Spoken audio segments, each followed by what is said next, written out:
C'est là que montent les tribus de l'Éternel, un témoignage à Israël. Psaume 122. Quel est donc ce témoignage? C'est le témoignage de Sion lui-même. Mais qu'est-ce que Sion? Regardons l'histoire de Sion, vous aurez l'explication de ce qu'est le témoignage.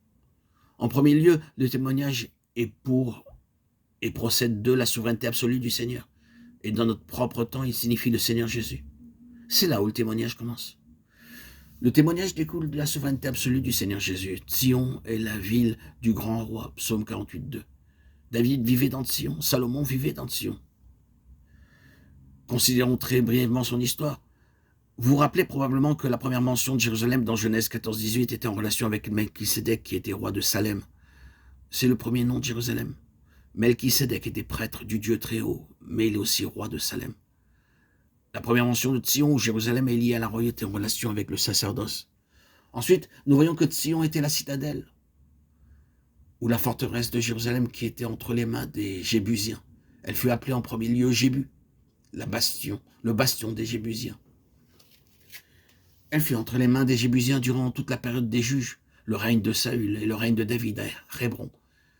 Quand tout Israël vint à Hébron faire de David leur roi, doublement établi dans son royauté, alors il est allé à Jébu et a alors lancé ce défi à ses puissants hommes.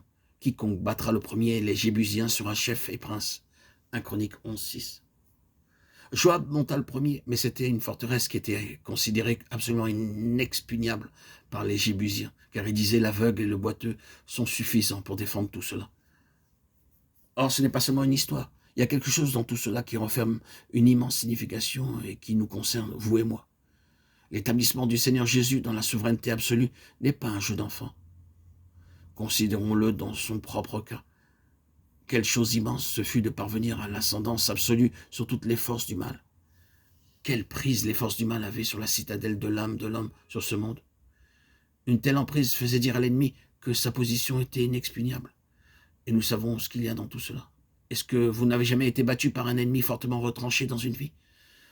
Nous avons tous rencontré et dû faire face à des situations individuelles dans lesquelles Satan avait un tel solide enracinement que cela nécessitait quelque chose d'infiniment plus grand que la force ou l'ingéniosité de l'homme pour résoudre le problème.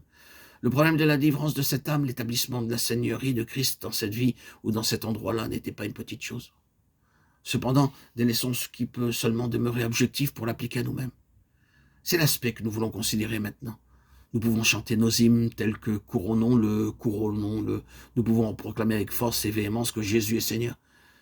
Mais c'est justement dans ce domaine que toutes nos propres batailles font rage.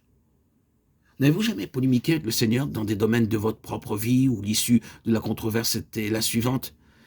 Est-ce qu'il va être au Seigneur dans tout cela?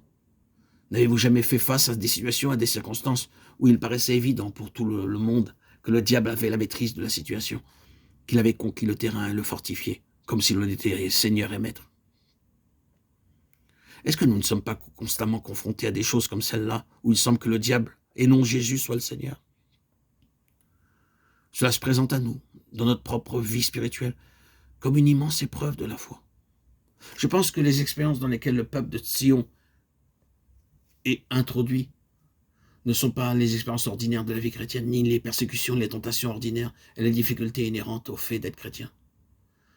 Ces situations sont beaucoup plus spirituelles et nous impliquent profondément. Et parfois, la foi est éprouvée sur la base de cette question. Est-ce que Jésus est Seigneur malgré tout cela?